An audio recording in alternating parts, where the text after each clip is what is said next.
సమాజాన్ని జాగృతం చేయడంలో రాష్ట్రీయ స్వయం సేవక్ సంఘ్ పాత్ర ఎంతో కీలకమని అర్బన్ ఎమ్మెల్యే ధన్పాల్ సూర్యనారాయణ గుప్తా అన్నారు. జిల్లా కేంద్రంలోని బస్వా గార్డెన్లో ఆర్ఎస్ఎస్ ఆధ్వర్యంలో ఉగాది ఉత్సవాలు నిర్వహించారు.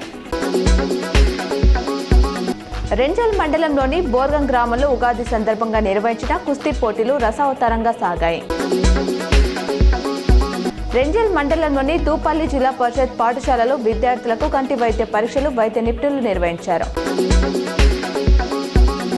బడ్జెట్లో విద్యార్థులకు ప్రభుత్వం శుభవార్త చెప్పింది. ఇంటర్ స్టూడెంట్స్ కి మధ్యాహ్న భోజన పథకాన్ని ఆర్థిక మంత్రి బట్టి విక్రమార్క ప్రకటించారు. ఐటీఐ, ఏటీసీలో చదివే విద్యార్థులకు నెలకు ₹2,000 స్కాలర్షిప్ ఇస్తామని స్పష్టం చేశారు.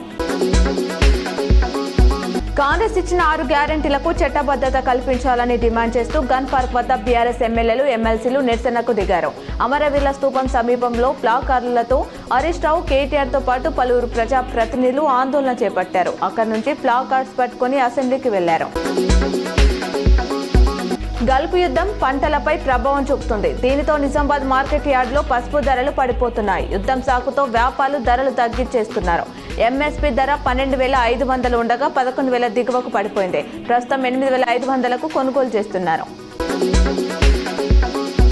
అసెంబ్లీ బడ్జెట్ సమావేశాల సమయంలో రాష్ట్ర ప్రభుత్వం కీలక నిర్ణయం తీసుకుంది. శాసనసభ మండలికి కొత్త విప్లను నియమించింది. శాసనసభ ప్రభుత్వ విప్పులుగా ఎమ్మెల్యేలు విజయ రమణారావు, ఎన్ఎం శ్రీనివాసరెడ్డి, వేముల వీరేశం నియమితులయ్యారు.